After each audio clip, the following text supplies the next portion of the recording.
Ladies and gentlemen, boys and girls, children of appropriate ages, get ready for the AZA Commander Podcast. Greetings and salutations. Zombie Apocalypse here, also known as Steve. And my co-host. I'm Jetterex. You can call me Tim for short. And welcome to the AZA Podcast. A couple ways you can support the podcast is we play Magic the Gathering on Twitch 2 nights a week, Thursday and Friday most weeks, starting 10:30 Eastern. And we also have a YouTube channel. Like, comment, subscribe. Best way to support the podcast. We also have a Discord for people that we play online on spelltable and such forth. So if you're ever watching the stream, just ask for that link and we can hook you up with it then. Yeah. So today's main topic is Rule 0 and everything about it. So Tim, you said you wanted to give us the history of Rule 0. Sure. So Rule 0 is a commander conversation that we have at the beginning of games, where I think kind of the accepted version of it these days is a conversation about how the game's going to go, what your decks do, so on and so forth. We're going to go into much greater detail about all of the different things that go into that, what are your expectations and so forth. But we thought we would start by talking about, like, where does it come from? What does Rule 0 actually mean? So Rule 0 comes from kind of the official Commander rules, or at least it used to, and it has kind of grown into something else. So originally it read like this. It said, these are the official rules of Commander. Local groups are welcome to modify them as they see fit. If you'd like an exception to these rules, especially in an unfamiliar environment, please get the approval of other players before the game begins. So the idea that going into a game, this gives players permission to ask if maybe we could do this thing a little bit different today, or maybe we could have this thing work differently in this way. So it kind of works as a house rules built into the actual game. It gives people the opportunity to set their own house rules, or at least have a conversation about them and see if they could agree. Over time, it changed, and they, the creators or the people who influenced the rules early on talked about their intentions with Rule 0, that it would be kind of a starting point, that it would help a group figure out how they want their experience to go, and again, kind of facilitate a conversation about it. So one more quote before we move on, and this again is from the same article that I pulled the first one from. It says, Commander is designed to be a malleable format. We encourage groups to use the rules and the ban list as a baseline to optimize their own experience. This is not licensed for an individual to force their vision onto a play group, but encouragement for players to discuss their goals or how the rules might be adjusted to suit those goals. And I think that this updated description is really useful because it talks about encouragement for players to discuss their goals. What do I want out of this? And we'll talk a little bit more about that later on. But how are the rules going to be adjusted? And I think from there, the next evolution of it became about the expectations of how the game is going to go. And it also started to include conversations about power level, which is something we're going to talk a lot about today, because it is a really hard target to hit. How do you actually figure out what power levels are going to look like? So, I can't even see my notes here. So there is a difference of a conversation that you'll have with people in person versus people over spelltable. So what kind of differences do you think are in the conversation with in person versus spelltable?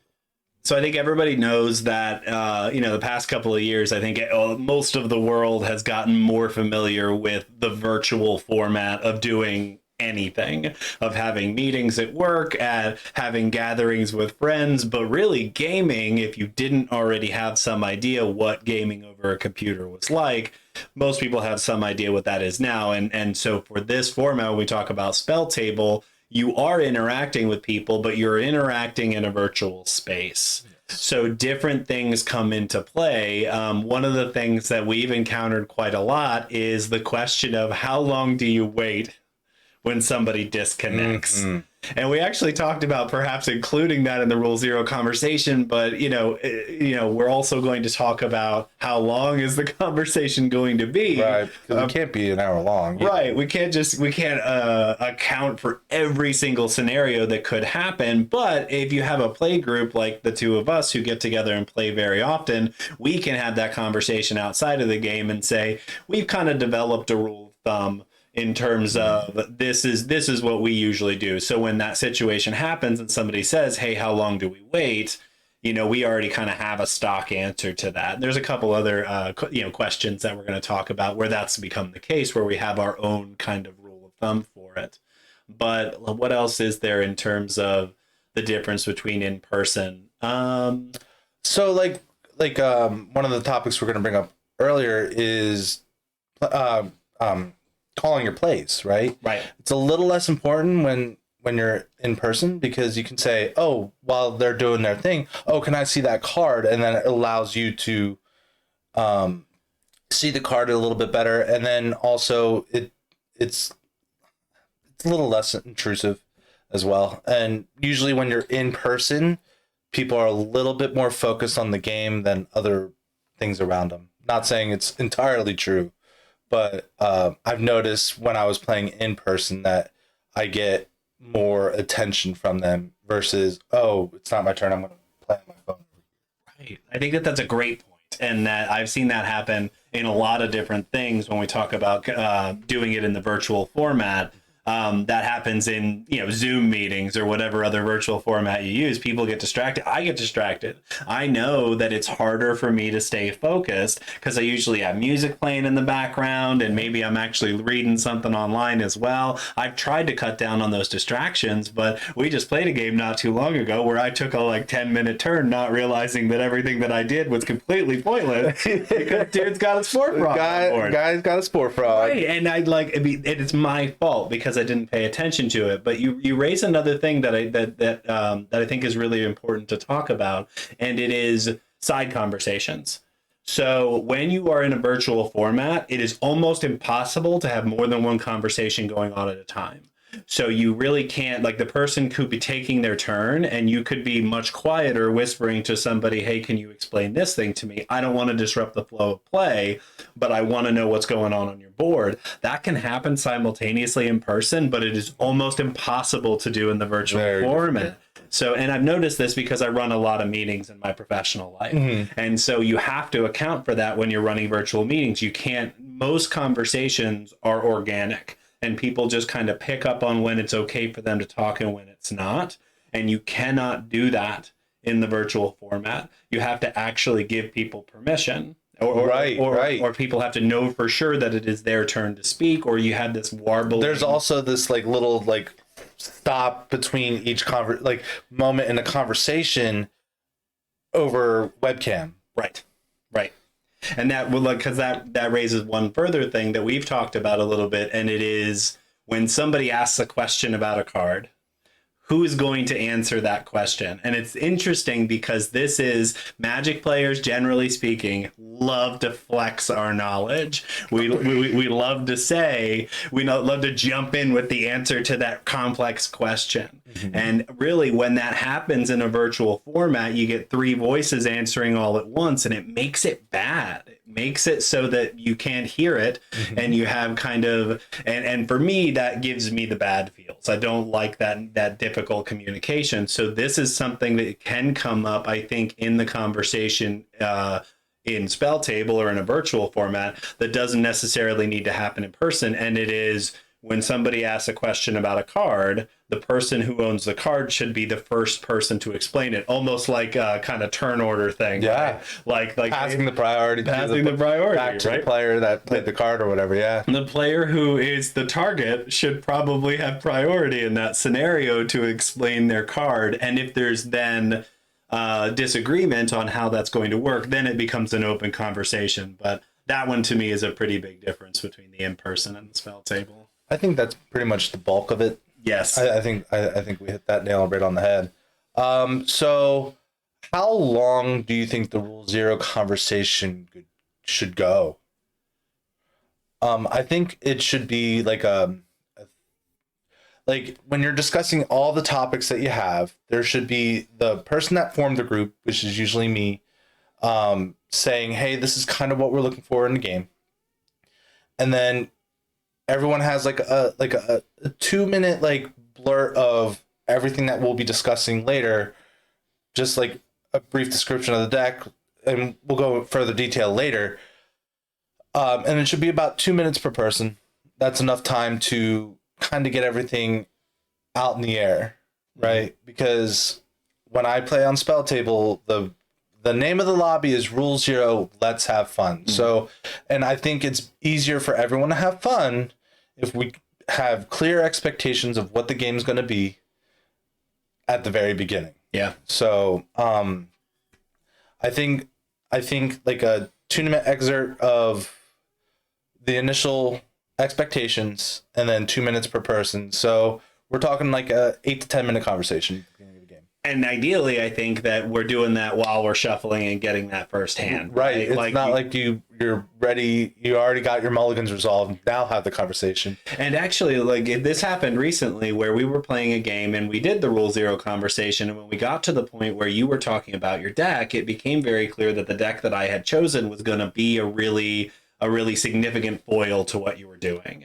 And in the interest and in the interest of having fun, I said, if everybody's okay with it, I'm going to change. I'm going to change decks because this doesn't feel like it's going to be a fun game at this point. Right. Because I'm going to, it wasn't guaranteed that it was going to happen, that I was going to be able to shut down what you were doing entirely. But the likelihood was so high that it just made sense to me in the interest of having fun that I changed decks. So to clarify what happened, I was playing a Phage the Untouchable deck. I just made upgrades to it, and Tim was playing a Blink deck, and he could have just blinked my commander and made me lose immediately. So, in the best interest of fun, we decided that changing the Blink deck might be a good idea. Right, and that is the value of the Rule Zero conversation, is that we were able to determine that early on, able to to see that was going to take place, and I included everybody in the decision too. Like I didn't say I'm going to do this, I don't care what you guys think. I asked everybody's permission and said if everybody's okay with this, in the interest of making this more fun, I'm going to switch to a different deck here, and then I'll do the conversation about what my deck does again, because I don't want this to be a game where 1 out of the 4 people is just completely shut down from the beginning. And so continuing the conversation about how long it should take, I like your point a lot. I think that, that time-wise it makes a lot of sense. I guess for me, I sometimes forget that there is that first part of the conversation, which is these are the actual, here are the kind of expectations and rules, and if anybody has any input on this, now's the time to do it. And then once we've established any alterations to the rules, then we go around and we have the deck conversation, which now that I think about it, the conversation about the deck and the power level, that's what Rule Zero has grown into, that it was never necessarily intended to do. And I don't think anybody would say that it's a bad thing. I think it's actually really good for the format. I agree. I think that, having that conversation to give people an opportunity to explain the kind of direction that they're going, there's a lot of positives to that. One of them off the top of my head is if you're playing a commander that is one of those commanders that people see it and they go, oh my God, this is a terrifying commander to play against, but perhaps your build is set up in such a way where it's not doing the terrifying thing most people are scared of, you have the opportunity to put that on the table.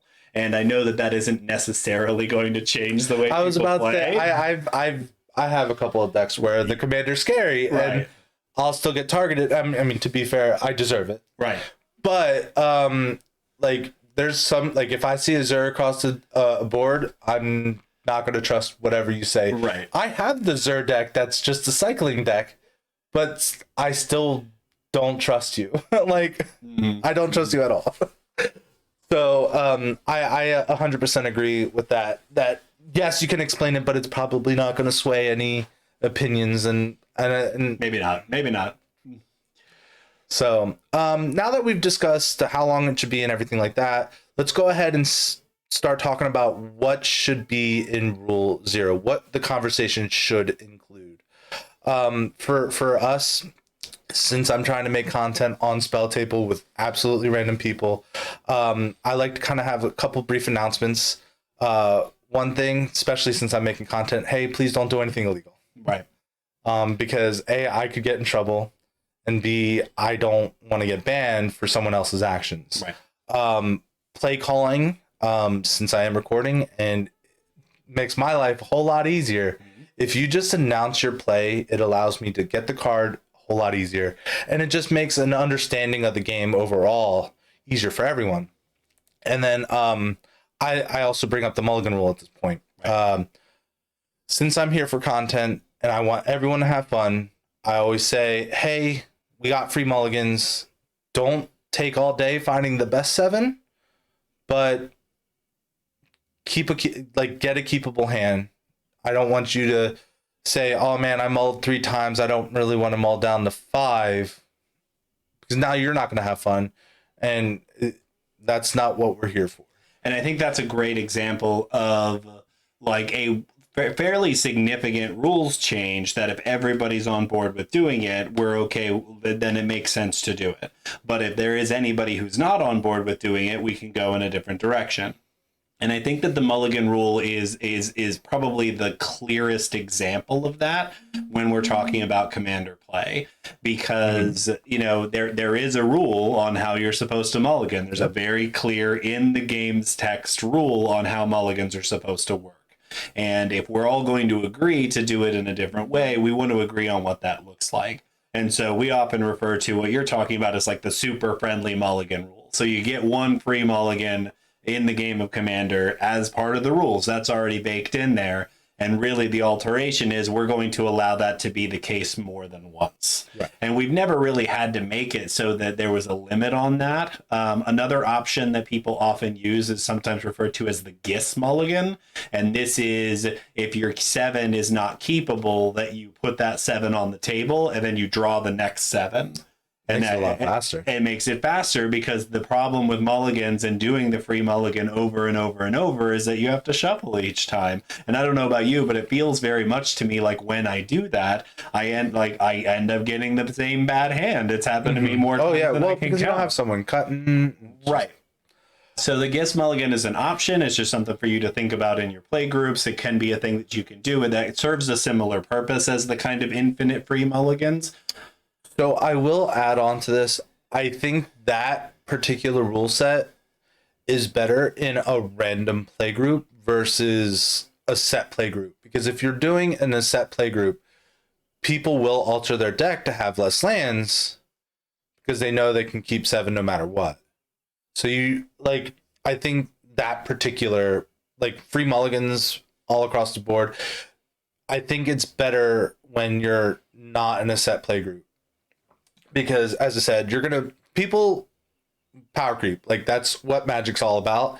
And they will power creep their deck to the point where they build differently because of the different mulligan rules. And they may not even be doing it on purpose. I mean, I think I understand where you're coming from. And I think that speaks to the kind of tendency of the person to try to kind of take advantage of a situation, even if they're maybe not even doing it on purpose. Right. I mean, I am ever the optimist as far as human beings are concerned. I would like to believe that most people are not going to do that consciously, but in reality, it is a possibility. But what I want to add is that it's definitely possible that people will do that because they're being incentivized to do that. Meaning that if they're in their play group and they're building their deck around their experience, and their experience is that they are getting the opportunity to get a playable hand every time, so that actually allows them to build their decks incorrectly, right? And which again ends up meaning that they have more action in it because they have less land. So I mean, it's a fair point, and it is something to take into consideration. How are the mulligan rules going to interact with what style of play that you are working with? And the Rule Zero conversation will be slightly different between a random group of people versus a friend group. Because in a friend group, that Rule Zero conversation doesn't have to happen before the game. That's constantly happening because you're their friend. You can talk to them whenever about Magic. And it kind of more tuned when you have a friend group. Because, if I'm playing, every deck that Tim has, I know basically what the deck does. So like that part of the Rule Zero conversation is kind of moot to me because I've seen them all. I've experienced the death of a thousand cuts from all his decks. Like so, it's just something that you have to think about as well versus with random people versus a friend group. Right. And I think that with the friend group, you can get that kind of shortcutting that occurs, which is to say that, like, we have our own language, right? And it's true about Magic players in general. We have our own language. When we talk about Mulligan and Rule Zero and things, we already immediately assume you know what that is because you know what Magic is. Right. So, and when you have a group of people who plays together regularly, you can do that kind of shortcutting where you say, is everybody okay with the free Mulligan thing? Everybody knows what you're talking about already. Right. Like, is everybody okay with, you know, I can't actually think of another one. We'll talk about other things like, you know, the concession thing that we have all agreed on in the past. Right. But again, we've already talked about this before. Is everybody okay that we play the same way we did last time? That allows that rules part of the conversation to go very, very quickly so that you don't have to spend so much time there. But I think that the rules part of the conversation is very valuable in those random play groups. That's where it really shines. All right. So the next part of the Rule Zero conversation that's kind of new to what it was originally intended for is discussing power level. So Tim, what are things that you want to discuss during power level? So we definitely made a list together, and I think that when we're having the power level conversation, my goal is to know that what I'm bringing to the table isn't going to be unbalanced versus the rest of the group.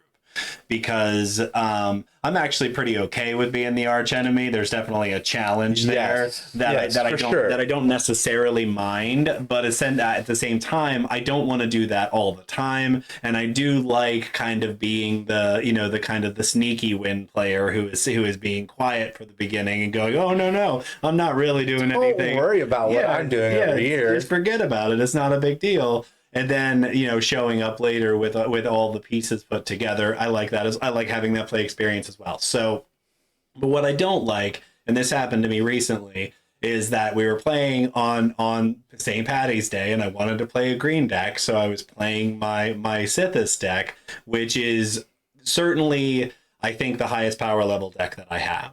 And it's just because it has a low casting cost commander, the synergy level is really high, and you know all of the reasons that you would power level something. And I opted to play it regardless of the fact that I knew that the play group I was playing with was at a lower power level. Right. And I nerfed myself. I deliberately made plays that were suboptimal, and I actually I had to ditch to hand size several times, and I was throwing my tutors in the graveyard. Yep.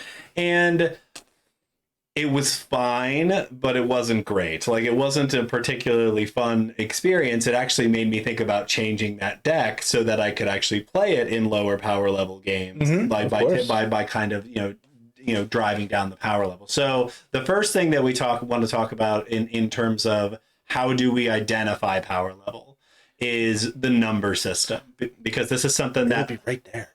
Right. Oh, the number system. You can see it right here. So this is an example of a number system. The reason that we chose this one is something that I found on Reddit, and I like this a lot because it has both number values and descriptive information. Like, here's what we would call qualitative and quantitative data, right? Number data, context data.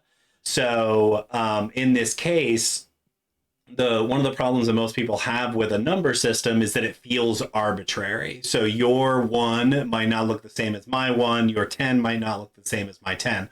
So when we say grade your deck on a scale of 1 to 10, your scale might be different. So that makes it really hard when you walk up to somebody and say, hey, you know, what's the power level of your deck? And they say 7, and you go, okay, great, everything's a 7. Like that. Because everyone doesn't want to talk bad about their stuff either. Right. So like, I mean, because there has to be an average somewhere, right? And the average should be 5 because it's back dab in the middle. But like, an upgraded precon is a 5. That should be the average, right? Mm-hmm. And like an unaltered precon, for the most part, is a 3. It's focused, but it's not like mean, as you can see, you have unfocused, which is just a pile of cards. It could be 99 islands and a commander ain't one. And then you have like your normal precons, right? There's strong precons, which is more and more frequently of what's happening nowadays. Right. Then you have your upgraded precons. You have a deck with a plan, and then play, like you can see all the descriptives, and people like I've heard people say, "Oh yeah, precons out of the box are 7s," and that just doesn't bode well with me. Right. And to your point that people don't want to like talk poorly about their thing, I mentioned this to you earlier, and I do believe it's the case. The problem with the 1 to 10 scale is nobody wants to say that they're a 1. Like nobody wants to say this pile of cards is the lowest possible score on that scale. And really, in fairness, I don't know that I've ever seen a 1. It would be hard to make a 1. I think so. And as I said, 99 islands and the commander ain't 1. Right. And I think that's I don't know that I've seen a 1 or a 2. I think that the kind of barrier for entry at this point probably is a 3, but 3 out of 10 still feels bad. And we don't want to say that about the thing that we have built. So that's where the difficulty comes in, I think. And to your point that 5 should be the average, 5 is the middle. But in fairness, I actually don't think that it's the average, because if you are coming with a constructed deck that you have spent any kind of time and energy on, even based on the scale that we're talking about here, you are going to be above that. You are going to be above a 5. But the problem with the number system is that it is arbitrary, is that unless you all have agreed upon criteria that causes you to meet this number, then it's just a number. That's why you need to spread this chart like wildfire. Right. So like it's just a feeling. And in this case, when you're trying to measure something, feelings don't really work. I mean, if you're trying to bake a cake using your feelings, you might end up with something that isn't going to be as good. But if you measure it using the directions, you're going to end up with something that actually fits the bill. So I've seen people with rage that could bake a cake, but anyway, again, number system only works if you kind of explain how the number system works. Right. So charts like this are perfect. Right.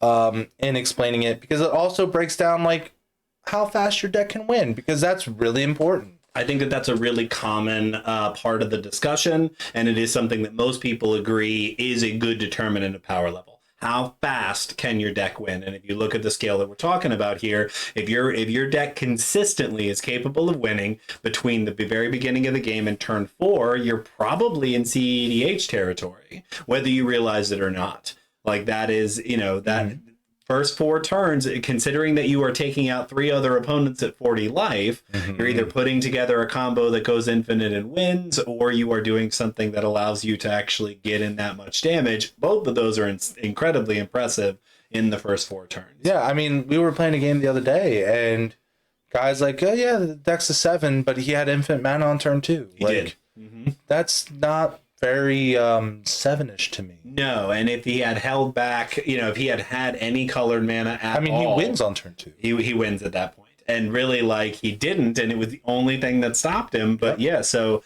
having that combo on turn 2, I mean, it was... He didn't search for it or anything. I will say it was a natural draw, but like, you built your deck in a way that it's possible. Right. Mm-hmm. So it's a hard pill to swallow when someone says the arbitrary 7. Right. So you bring a 7. And then they go infinite on turn 2. Right. Yeah. So, and we know that there are infinite things that you can do on turn 2. That is a thing that happens. But you have to recognize the power. You have to recognize the cards that are in your deck. And, if you are able to draw them in the right order, is it going to be possible for you to win that quickly? So that deck, if it's possible for it to win on 2, I have to imagine that it's able to win consistently in the first 4 turns pretty regularly. So it's at least an 8. It might even be a 9. Might even be tier 2 CEDH at that point. Yeah, I agree. So how quickly you win, definitely a factor that plays into it. And so ask yourself that question when you're thinking about the power level of your deck. again, you can use the scale to kind of look at it and say, I think that because of the speed, and the other question that we're talking about is how synergistic the deck is. The guide uses the word focused. Like how well do all of the cards work together? Is it just kind of more of a random assortment, or is everything optimized? You have the best possible version of each card to do the thing, whatever it is that you want to do. Yeah, I have a couple of decks that are interesting in this scaling because I have a lot of decks that like to win in very particular ways, right? I have my Fate the Untouchable deck. It has powerful cards in it, but it's hard to get that commander. I only have 6 cards in the deck that allow me to get my commander in play from the command zone, or puts it into my hand, or things like that. So, like, some of the cards don't do anything until I have my commander. Like, Right. I don't usually attack. I mean, I do. I've won without even playing my commander, which is a little bit of a feel bad, but I'm less strict with that deck versus my Garth deck, which we'll bring up after. But like, if I get the nut draw, I could probably take out the 4th player, depending on what I draw, by 7 or 8. I was gonna say, so like taking this into consideration, looking at that guide, where do you put Phage? I probably would put it at a low 7, high 6. My knee jerk is 6. Like, my knee jerk is that it is a 6 because it is definitely a deck with a plan. But when I think about how consistently, because again, you're taking out one player at a time, unless you have the Magic Christmas Land. Did you have? I have Endless Whispers, and then I can gain control of it back and give it to someone else. But that's still one person a turn.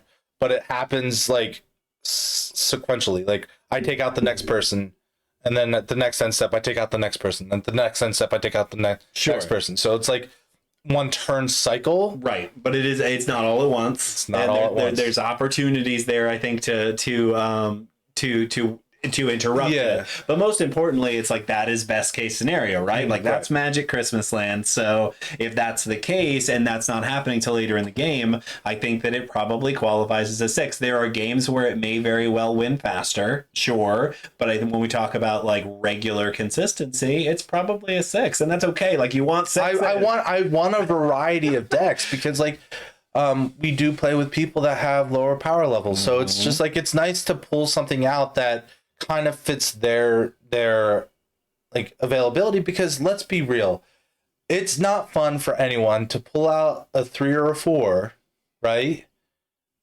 and go against Windgrace. Like, it's not fun for anybody. It's not fun for me because it wasn't challenging, and it's not fun for my opponent because they got like raffle stomped. Like, right. There's only like, they have 2 or 3 things on board, and you have half of your deck. Right. Isn't a challenge for you. And really, it just feels so overwhelming for them that they're not really getting to play. And so that's not great. So a couple other things that we like to talk about in terms of power level. It discusses these to some extent in the guide, but we talk about kind of individually powerful cards, and we kind of all know what we're talking about. There's usually a conversation about fast mana.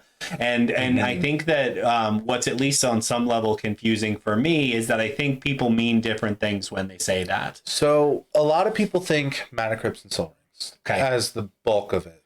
But like, my Garth deck, it doesn't have a Mana Crypt, but there's fast mana, but it's also for everybody. So I'm gonna stop you there and say I actually disagree, and I think that most people do. That I don't think that Soul Ring is generally considered to be in the fast mana category. Interesting. So I believe in order to fall into the fast mana category, it has to literally be free. So we're talking about We're talking about all the 0 rocks. So we're talking about Crypt and Lotus Petal and any of the Moxes. Right. All here. Right. So like, and again, that's why I said I feel like this is confusing, because here you are sitting over here with one, I believe this is what fast mana means. I've heard these other versions of it as well. There isn't, I think, a completely accepted cultural opinion on what counts as fast mana. So people will say, I don't have fast mana, and I can say that in all of my decks because I don't own any 0 casting cost mana rocks. Right. But if you play against Saheeli the Gifted, and I have a Soul Ring in my hand, you're in trouble. Game over, boy. Like, because she's coming out on 2 and I'm ramping into a 10 or 12 mana spell on the 3rd turn. Like, that's not fast mana. It feels like it is. Right. That makes a lot of sense. So this podcast will fix that. So all you have to do is listen to exactly what we say and do exactly what we do. Because we're perfect. Right. We never make mistakes. And not once. Right. So the powerful card question, fast mana, is on that list. But obviously there's a lot of other powerful cards in there. And I know we've talked about this before. Like, I don't mind saying that I am somebody with the means to purchase really powerful cards. So I do own a lot of them. And my decks are... No, every deck doesn't have every deck. Every red deck I own doesn't have a Dockside Extortionist because I only own 2. If I had 4, it would probably be in every red deck that I have. Right. But that's an example of an incredibly expensive card that can definitely turn the tide of the game. Smothering Tithe comes to mind for me as well. Right. Is that it really, like, there's an argument that if you're playing white, it should probably be in your deck, but it's not something that everybody has access to because it's an expensive card. What comes to mind for me is like free counterspells too. Free counterspells is a great Fierce Guardianship. Like even the really, really good ones. The one that gives you mana drain. Like, yes, it costs 2 blue, but I'm going to get, if you're countering the right spell, you're going to get a lot of mana afterwards. Yeah. Right. You're going to be mana positive at the end of that. Yeah. Right. So, those are kind of cards that, like, I will mention at the beginning, like, hey, I do have free counter spells. Like, when I play my Garth deck, like, this is the weird thing. Like, I would put that at, like, a high 8, not because it wins on turn 5, but just on the sheer power level of the cards that I put in that deck to get to my goal. Yep. And that deck, I refuse to win any other way. Right. And so I think it does keep that power level down. And it's remarkable that with such a linear game plan that you're still rocking at about an 8. And we've talked this one through quite a few times because it has a linear win condition. Is it able to win that fast? And the answer is yes, in the best case scenario. It's probably not going to consistently do that. But for as linear as it is actually remarkably consistent because of the power level of the cards in it. Right. And this is where we talk about how individual cards can influence that. So I think that can be part of the conversation. We all know that revealing information about your cards is not required. That is not something that you have to do. Right. And actually holding back information about what's available to you is part of the game. And so the last thing I want to talk about in terms of power level, and this is at least a little controversial, and by that I mean not everybody agrees with it, and it's tutors. I do think that the quality of the tutors that you're playing with, depending on which ones we're talking about, can have a pretty big impact on the deck, which is to say if you're playing with the 1 mana tutors and they all just got reprinted, so they're out there's lots of them. Makes me happy. Yeah, they're much easier to get now. So if you are, how many tutors are you playing with? What are the quality of the tutors you're playing with? To give an example, I play a Nalia de Arnis deck. It's the party time deck, right? It's my upgraded precon. And I would actually say that it's probably a 6, instead of a 5 on the scale that we were talking about, because while it is technically an upgraded precon, it was a strong precon to start. Yep. And the cards that I added to it, some of them are like really, really potent. So for that reason, I think it's a little higher. There is a tutor in that deck. As a matter of fact, there's 2. But one of them is the party time tutor, where it costs 5 to start and it gets cheaper for each member of your party. So it can end up costing 1. Oh. But it synergizes with the deck, right? The other one is, oh my gosh, I'm going to forget the name of it. It's from Kaldheim. It's Pyre of Heroes. So that is... Oh, that's the birthing pod for creature types. Right, but it's the pod for creature types. And again, I wanted to try that in that deck as a way of getting the full party, because there's a lot of creatures that share like a species instead of a class. Right. So it's really... Like you're human. That's right. And so it's easy to kind of sacrifice 1 and get the 4th member of your party. So it does count as a tutor, but it's not vampire tutor. It's not getting me the best card in my deck. It's getting a very narrow thing. So I don't consider those. So what do you think? What's your opinion on tutors as a power level? So it depends on which ones you're running. Personally, I like to draw more cards. Like but they're less mana, like they're not as good on mana. So like I run Demonic Tutor, Vampire Tutor, Enlightened Tutor in my Garth deck, but like I'm also going to be taking them out soon to just for more X draw spells. Yeah. Because like, and it depends on the deck. Like I need a critical mass for my Garth deck to work. That's why I love the fact that I have Brain Geyser in my command zone. Right. But sometimes people don't let Garth live, and I need to be able to draw cards not just with Brain Geyser. Yeah. So I think depending on the deck itself, sometimes mass card draw is better than tutors, because usually you're going to get the card you want. If I'm drawing 20 cards, of course I'm going to get the card that I want, or something similar along those lines. Right. So I think mass card draw is more powerful than tutors long term, because having a variety versus just one specific card is better. But like there's times where it's like, okay, I need to Demonic Tutor for my board wipe because we need a huge reset button on this board. So Phage is more in line with that. So when someone comes to the table and in their description of their deck, they say, I'm not playing with any tutors. Does that does that lower the power level in your head? So depending on the colors, if it's blue, no. Okay. That's it, isn't it? Is that if it's blue no. Or green, blue or green. Okay. Because green does have a lot of good mass card draw. Sure. In its purview. Yeah, absolutely. So that's my opinion on tutors. But I also have been finding tutors not as fun. You know, this is a conversation I've heard a lot lately, and I really agree. You know, speaking of that game I played last week where I felt like I was overpowered, you know, I deliberately built that deck to be more powerful, and I actually think that I may have built a 9. I may have built something that is tier 2 CEDH. It doesn't actually have the fast mana in it, and that may be the only thing holding it back from being CEDH, because it does have all of the really low casting cost tutors in it. So here's the thing with Sithis, though. Fast mana is not necessarily the best in it, because what does a turn 1 mana crypt do for Sithis? That's not the only fast mana. Well, I mean, like Lotus Petal and stuff, I could see being What does a Lotus Petal do? What does a Chrome Mox do? What does a Mox Diamond do? Like, and what does a Mana Crypt do? A Mana Crypt allows you to cast Heliod on your second turn, because Heliod costs 2 generic mana. That is Remember, you're not winning with Sithis. You're winning with Walking Ballista and Heliod.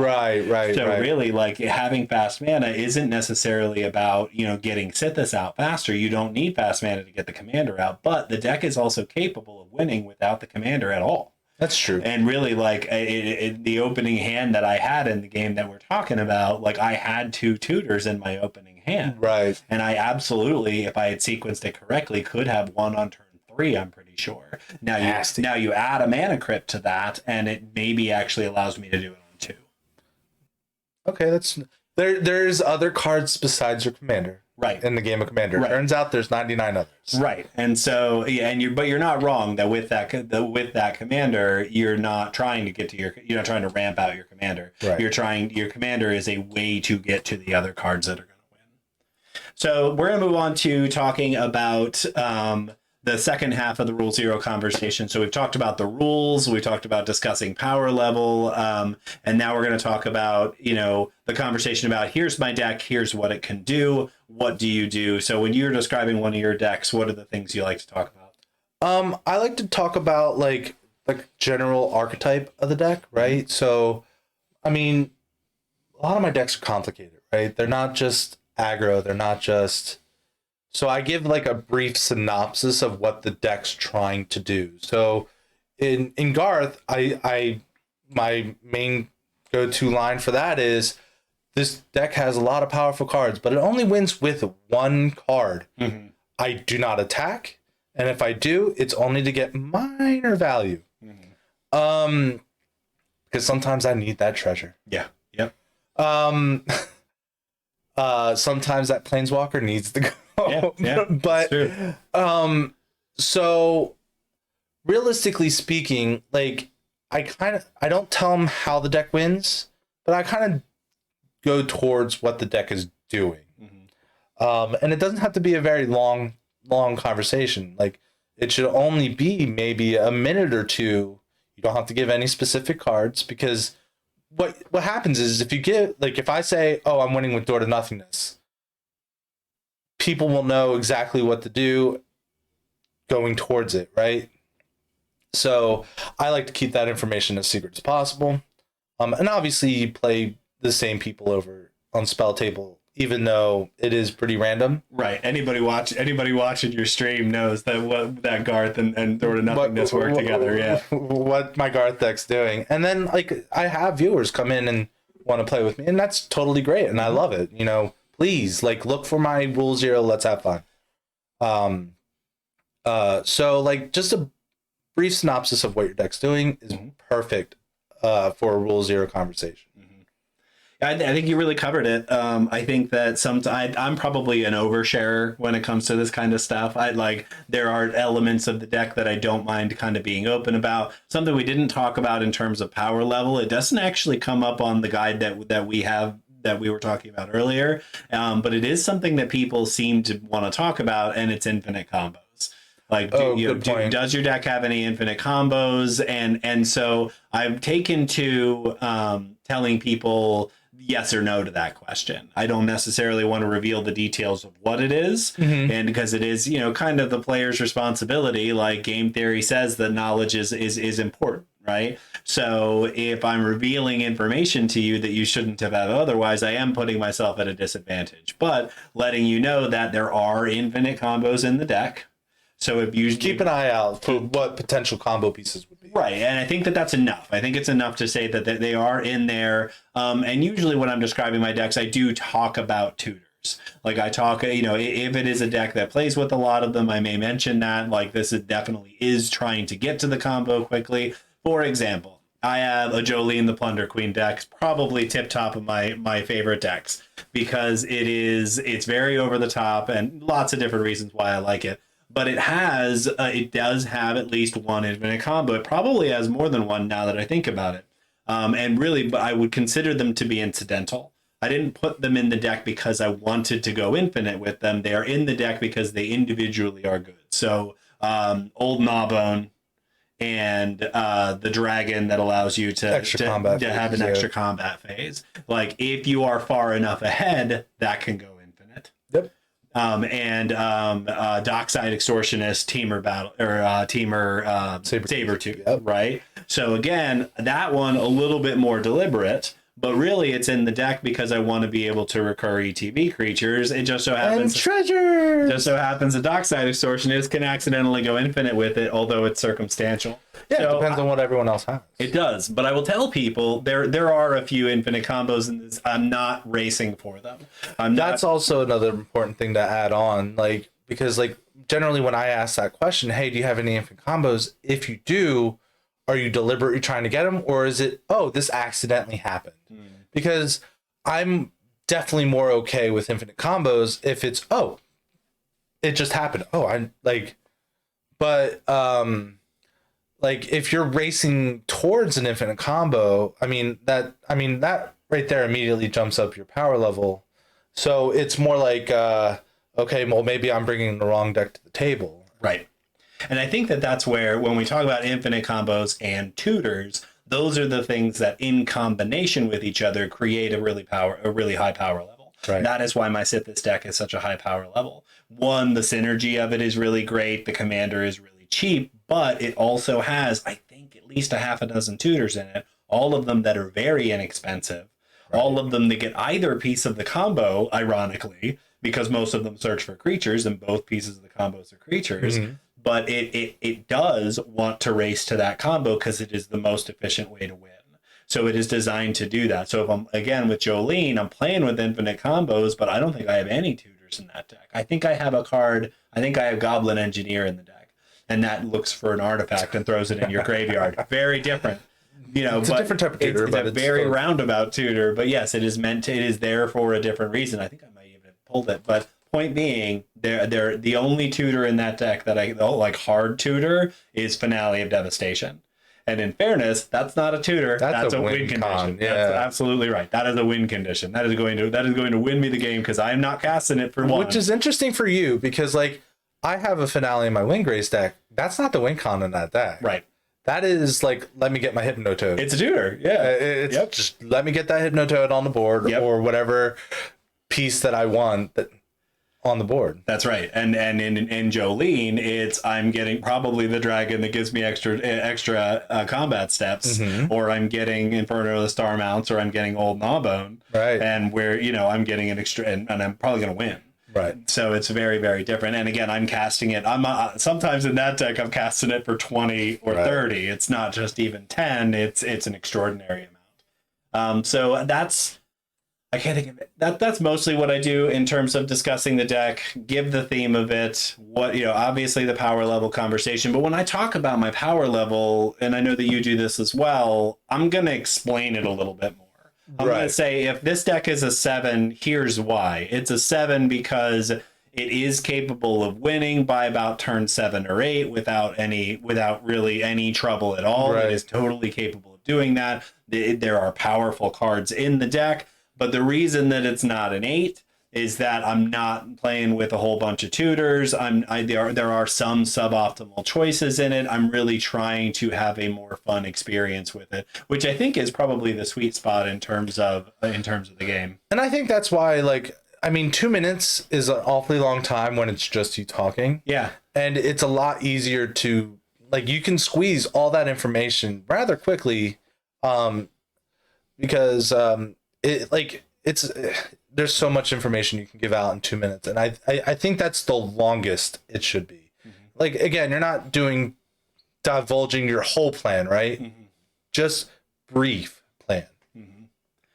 One of the other notes that you had on here was salty things that your deck can do. Yeah. And should this be a part of the conversation, I can recognize that people might disagree on this one, that it may be something where maybe you're giving too much away if you give some of this information away. But I do think, depending on your play group, you may consider asking this question and seeing, for example, recently I built Azuri Stalker of Spheres, which is the proliferate commander. And frankly, I really do believe that it's never going to be greater than a 7. I think that it is probably already at that point, just based on the quality of the cards I was able to put in it. But I just don't, based on the cost of the commander, I don't think it's ever going to be that great. But I built the poison version of it, which some people can be really unhappy. That's salty. With. That's salt inducing. It can be. So I am very open about that, playing that deck. This is Azuri Stalker of Spheres. It's proliferate tribal, and I am playing with poison counters. It's gonna be poison counters. It's going to be poison counters. I'm going to try to give each other player a poison counter, then I'm going to try to proliferate you to death. To death. That is what the deck is going to do, and that is all that it is going to do. So, and I think it came out great. I'm really happy with it. I really enjoy it. It's fun to play because it's a different line. You have to win in different things, but I do think it's a salty thing that people should know about ahead of time. So what comes to your mind? What? So, especially in my group, it's rule 0. Let's have fun. Right. I'm not trying to play against mass land destruction. Stacks super heavy taxi stuff. I'm not trying to play against it. If that's all you have and you want to play with me, sure. But kind of be a little open about it, because there's a difference between slowing the game down and then crashing it into a wall, right? So my guard deck has stacksy pieces, but it's just to slow you down enough to not attack me, right? Or the card that I'm thinking of is Fate Spinner in particular, where it's you get to choose which phase you're going to skip. And really, the only phase I want you to skip is combat. And people are incentivized to do so. That's why that card is in there. Right. Really, you're Fate Spinner. If you've ever played against it, you can look at it right here. You are incentivized to skip the combat step, and that is why it is in your deck. Right. But people the game didn't end up on YouTube, but there was a game where I played and he's like, "Oh, you're getting too stacksy." I'm am I though? You could just not attack. I'm not asking for anything crazy. I'm not taxing you to the point of oblivion. It's not like, I'm not saying, did you pay 1 for that? And by the way, pay 3 extra for that. Like, I'm not doing crazy stuff like that. I mean, yes, did you pay 1? But I'm also doubling your mana sometimes. So I think that the difference there is there's kind of a zero tolerance against stacks pieces, and when people kind of feel like their ability to do what they want to do is being hindered, that feels stacksy, right? And so, but there's a lot of that in the game. There's a lot of other ways that kind of stuff happens, and that is part of the design of the game, right? Is that I'm trying to disincentivize people from taking action against me. And that is what those cards are meant to do. They're meant to deter people from taking those actions, right? Right. And that means that they're doing what they're supposed to do. If I'm on the receiving end of that, obviously that feels bad. For me, it stacks when I feel like I have no line. When I cannot do anything. When I feel like my ability to play is entire. So if I'm casting creatures, but for whatever reason I can't hit you, you are still not the only person you are the only person I can't hit if you've got propaganda and ghostly prison out there. Sphere of Safety. One of my Sphere of Safety. Like you so it cost me, 8 mana for each of my creatures to attack you. That's just you. I still have a line. I can still attack somebody else. So Fate Spinner, that's the salt right there, right? That's the card that people are like, because it takes a phase away from me. I disagree with that notion. I was about to say, is that something, do you think I should bring in the Rule Zero conversation? Hey, I do have 1 card that just potentially skips a phase. Like, I would say no, just because it isn't what your entire deck does. And actually, you do say, traditionally when you talk about that deck, you do say, like, there are some light sax pieces, mostly to stop you from attacking me. And that is please leave me alone. That's all I'm asking. That is what they are all there for, including Fate Spinner. So, right. I mean, Fate Spinner has to be dealt with if somebody wants to be able to draw and cast spells and attack. They want to be able to do all those things. And I mean, and if you're in a good enough spot, just skip your draw phase, That's right. And then kill everybody. Right. Like, there are ways around it. It's not it's not locking everybody out of the game completely, which to me, that's the worst kind of stacks. So, right. And then the last thing on the salt list that you have here is counter spells. And I think that, I cannot remember the last time I played against a deck that was just overburdened with them. Yeah, I wouldn't say just counter spells. I would say 10 or more, right? Like, because there's something about just saying, hey, does this thing resolve? Like, and it could be like the most minute thing, and you're like, no, like that's salt inducing when it gets to a point where it's like you've tried to play 10 cards and all of your spells have been countered. Honestly, I don't know if that's too, like, I don't know if you would necessarily say, yeah, I have like 10 of them.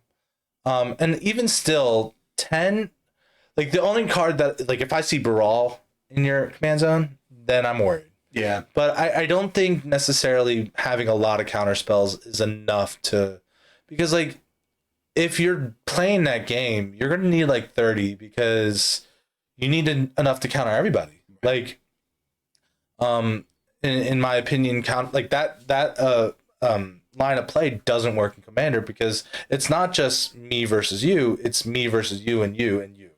I think the only time when you can make that work is if you have some kind of, I've seen it work in wizard decks where you have counter spells on a body and you're able to recur those or copy them or do something to it so that you are essentially like recurring counter spells in a significant way. There's a one where you can tap a wizard and counter it unless they pay 1. Sure. I'll put them here. Right. And so things like that. So I think that it's the like overly controlling style. I think you could say you're counter heavy. And that would be a good way of doing that. But I think most people would say that they don't necessarily, that they probably wouldn't include that in the conversation. Although, I know that having a counter spell at that one moment. It happened to both you and me. Right. Can be very, very, very salty. And really, like, I can get over that pretty quickly, where it's just like, get me to the end of the game. Yeah. And we'll be good.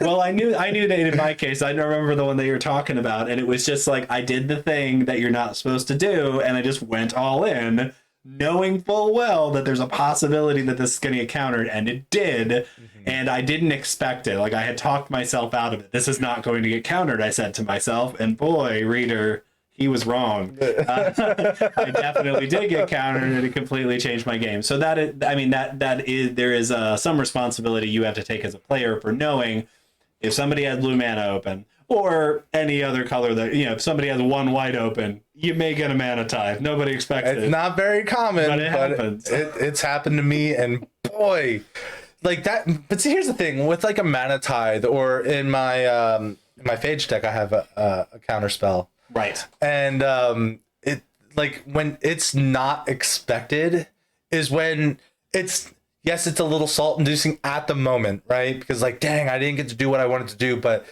dang, that was cool. Yeah. Like, who would have seen a counter spell? Because like, I was a game the other day, I put a counter spell on an Isochron Scepter in a mono black deck. Like, Right. who does that? Right. And so being part of that, hopefully, I know that we both feel that way, and we love to find other people that feel that way as well. Like that, sometimes the content or the experience matters more than the outcome. And obviously, it's a game where there's a winner, so everybody wants to be that person. But at the end of the day, like having something wild happen can feel good if you just lean into it and allow yourself to be part of that. Right, right. So at this point, I am going to put a Rule 0 conversation that I had while streaming that wasn't the best, but I think it's probably one of the best ones we've had, because one of the players did just say one sentence, and I think it was, my goal is to make everyone hate me. Yeah, I think he might have said something about making everybody rage quit. Yeah, so I'll put that here, and then I just think like the other three players did a really good job of, here's your brief description, this is what the deck is doing. Yeah. And here's the power level. So that game was interesting. I kind of want to put it on YouTube because that was he was playing stacks, right? He was the player playing stacks. The rage quit guy was playing stacks, and we all kind of just pushed through it. Like we, as a table, just kind of kept going until we were able to overcome it. So here was the best part. One of his stacked pieces allowed me to kill him. Right. He's like, oh, I'm playing Torpor. But I was like, you do see what's in my command zone, right? Right. Right. Like, is that the best choice right now? Then I play it, clear his board, but it was in a way that I didn't clear my phage. And then I'm like, I'll kill you? He's like, okay, I did. And then immediately leaves. But right. So let's try not to do illegal things, okay? That's all I really ask. Like, Okay. Like, yep, pretty much. All right. So I guess I'll start the Rule 0 talk. This is a Phage the Untouchable deck. The way I try to win with the deck, I mean, it can win other ways. But I try to win with smacking people with Phage. So you don't have to keep track of commander damage because it will just kill you outright.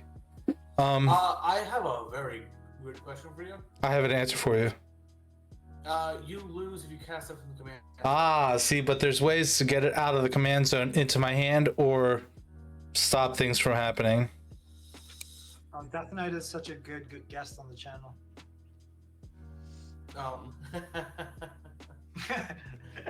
Anywho, so yeah, so that's From the command zone. Mulligan. So Joda's next in turn order, so let's hear what Joda has to offer. I've seen some scary Joda's shenanigans. Just so you know, there is a way for me to get infinite mana in this deck. Just letting you know. That's totally fine. Okay. Are you trying to get infinite mana on turn like 2 or 3, or is it something that just happens out of happenstance? Like it's not like something you search for. I legit cannot search for anything in this deck besides cascading. Okay, cool. Yeah, I mean that's But the kind of stuff that. So if I do happen to have it, by drawing it by turn 1 or 2, just so you know, okay? Okay. Well, It's like a 3-card combo, but it does give me the infinite. is it pretty easy to interact with? You counter one thing and it kind of gets fucked, so yeah. Okay. All right. All right. I guess I'll say that my deck just makes you want to rage quit. There you go. Rage quit? So, What'd you say? Bant enchantments, huh?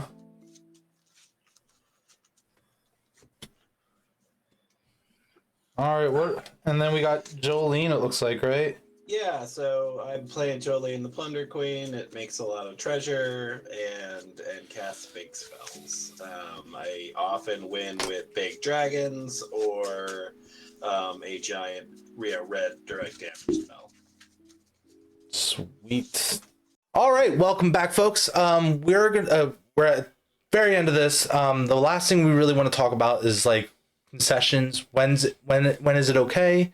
I kind of also want to talk about timing out or like leaving on spell table as well at this point. So, what are your thoughts on like the timing out? The person disappears. How long should you wait? And what happens if it's in the middle of something resolving? Right. So this the first part of it is if somebody, it's not their turn, nothing's going on, they disappear from the group on spell table. How long are we going to wait for them to come back? I do think that this can be a part of the conversation ahead of time, or it can just be something that you kind of have in your pocket as a suggestion. Like, I suggest that we wait for this amount of time, and then if that person has not returned, we're gonna continue. Right. And I think that I do think that 2 minutes is a fair amount of time. I was gonna say like 3 to 5, and 5's pushing it. Yeah. So I think, but again, having a number, because again, the concern here is if you base it on how you feel, it's going to be different every time. Right. Because there are days where I'm feeling really patient. There are days where I'm coming to the game and I need to get that one game in and I need to bounce and go to bed afterwards. So, or we're trying to squeeze in a second, right? That's right. Like we get that 45-minute game in and we're like, hey, we have time for another one. And that one goes really long. This is always the case. But I really think, when we talk about being respectful of people's time and also being respectful of the fact that tech issues happen, I think that like having a number that everybody agrees to, early on, can be very valuable. It doesn't really happen all that much, I think. And so that's the rub, is that do we want to spend time talking about something that's not going to happen? I do think maybe 2 to 3 minutes to kind of meet in the middle here is probably a good amount of time. Spot, yeah. There's also like indicators as to whether or not someone is going to be able to come back. Like and that's to me, my suggestion to everybody is know the user interface, like know what spell table looks like, know what it looks like when somebody's camera just stops or when someone disappears entirely, know what the difference is, right? So that you're not like arbitrarily moving on when somebody is actually still there and just dealing with some tech issues. But I think, here's a good point. If someone else comes in, they ain't coming back. Right. You know, that's a really good example of, we know for sure that person's not coming back, so we can continue to move on then. And also, it kind of also depends on like what just happened. Like if it was just a random spot where nothing's happening, yeah, I'm gonna give them a little bit more time versus I just wiped the board, right? If that ruined their game plan, someone could just rage quit. I'm like, okay, I wiped the board. Let's give it a minute, because that's just like that could have been just the salt-inducing thing that at that moment, and he couldn't handle it, right? Now. So, okay, what's your thoughts of, let's say if someone disconnects in the middle of combat, right? You're attacking them.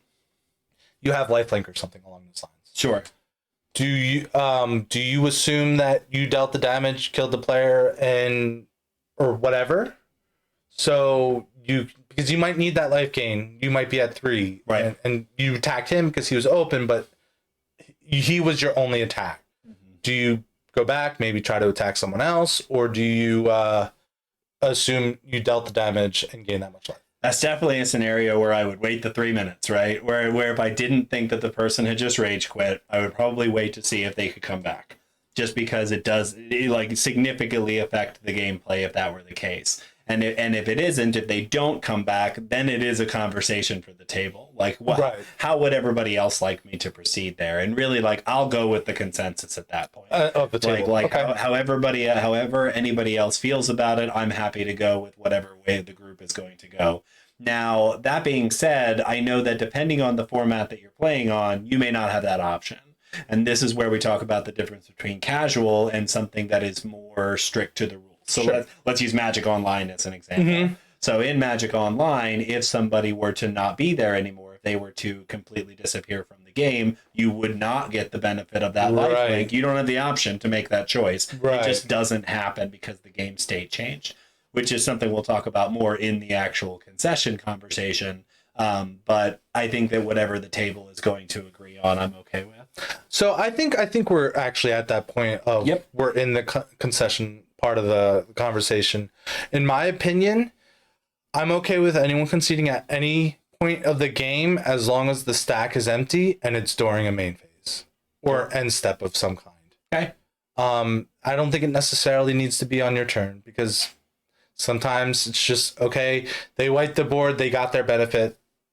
They don't need to attack me. I'm just going to go ahead and back out, and I think that's okay. Now, it does suck a little bit if they want to attack that person afterwards to get some sort of benefit. But I think that's okay enough. Right. It's like I think there was actually a really good concession that we had the other day. Someone decided to bring a extra turn deck, right? And he had 3 extra turns lined up. I'm like, look, man, I'm good enough. Are you guys okay with just getting to the next game because I don't feel like watching him play Magic for the next 30 minutes. Right. And the group concession is definitely part of that conversation, right? Yes. When it's very clear that one player has put themselves in such an advantaged point. This happened to you and I. It was quite a while ago now. We were playing against that colorless deck.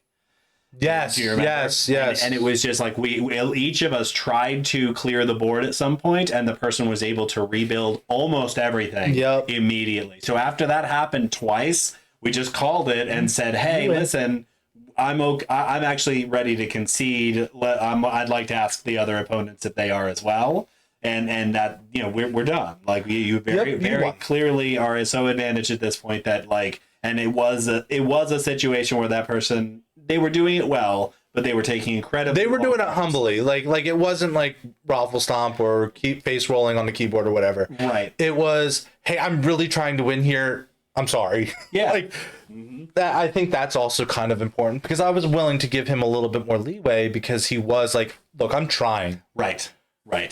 And so, like, I think that I agree with you. I think that one of the things that people suggest sometimes that is if you are going to concede, that you do it, you know, at sorcery speed on your own turn. I like that your version doesn't necessarily say that you have to do it on your turn. So, like, for example, you got somebody wiped to the board, and that's setting you back to the Stone Age. And it's at their end step. I'm not even going to wait to draw my card. I'm just done now. Yeah. But I'm also going to back out while it's not. Maybe wait until the end step of the person instead of during like a main phase. Because if it is main phase 1, maybe I wanted to attack you for a benefit. Right. So that's the good thing about discussing things, because then like you can get different lights and shine like everything all out front and different perspectives and kind of get your gears rolling in your head. So that's the challenging thing, I think, about the concession conversation, is that it is very much like the mulligan rule, an instance where we are actually talking about changing the rules of the game, because the rules of the game very clearly do say that you can concede at any moment for any reason. right. And so, and the difficulty that most people face with that is that it is a way to impact the game, because it is a multiplayer game. It's a way to impact the game that no one else has any ability to interact with.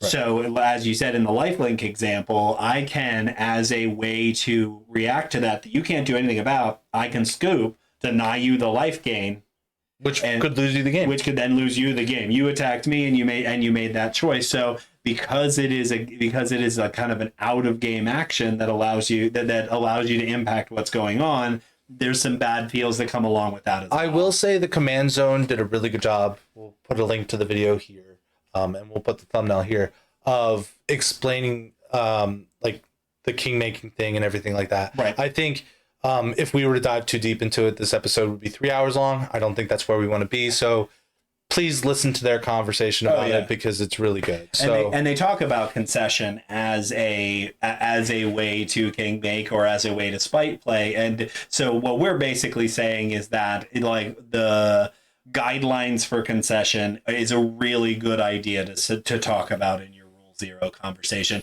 And I'll add that I think that the concession part of the conversation is probably the hardest. Yes. Because it is really, you're having a conversation that is like, worst case scenario, you feel like you have to actually quit. Are you willing to to jump through a couple of hoops to do it? Right. Because the thing about the concession is that it is ultimately a trap door for you as a player, meaning that if I'm having a bad experience, I can just get out of here, right, and end this at any time that I want. It's actually one of the things that allows me to stay engaged in a social situation. It's an exit strategy, right? Yeah. Like I'm sure everybody can relate to this feeling of, I'm not going to put myself in a situation where I can't leave if I want to. So maybe instead of having it a part of the rule zero, just like maybe have this as like a conversation to have with your friends. And because I don't know if it necessarily needs to be brought up in the middle, at the beginning of the game, because it is a feel bad kind of thing. Yeah. But maybe this is something that you just talk about amongst your friends and say, hey, maybe these are like the accepted ways of conceding in a game of Commander when you're dealing with 4 other people's times. Yeah. So I think that that's a great place to kind of move towards wrapping up here, in that a lot of what we're talking about today are conversations that you can just have. Like, right. you know, we are friends and we talk about this stuff regularly. We have conversations about like, how do we want to engage with the community, but also like, how do we just want to play with our own friend group? Like, how are we going to do that? And I think that this is true about life as well. And if you know anything about me, you know, I'm very interested in sociology and the way that things that work in this way. But the way that we engage with people, and the way that we choose to spend our time with other people, we are often more comfortable when we understand what the rules are, when we understand what the expectations are. So I think that Rule Zero is a great way to do that. And so thinking about what you want that conversation to look like, taking into consideration some of the things that we talked about, and just remember, like, if you would want to know, maybe somebody else would want to know. Right. So this is very much a golden rule kind of thing where, you know, treat other people the way that you want to be treated in this way. Tell other people the information that you would want to have. And I agree that like some of these conversations probably aren't going to make it into that Rule Zero conversation. Right. They're just going to be things that you talk to your friends about. But here's my sincere suggestion. Talk about it. Yeah, I mean, clear expectations, right? Yep. It makes life so much easier. Right. So having that clear expectation with your friends just makes your game night that much better. Yeah, absolutely. But I think now is a good time that we scoop things up. And I want to, if you're here now, thank you for listening. Again, ways to support the podcast is go to twitch.tv/zombieapocalypse. I stream most nights, but if you're here for the Magic the Gathering content, Thursday and Friday nights, 10:30 Eastern. Check out the YouTube channel, like, comment, subscribe, do all the wonderful YouTube things there, and ask to join our Discord. Yeah. Great. Thanks, everybody, for listening. We'll see you next time. Have a great day.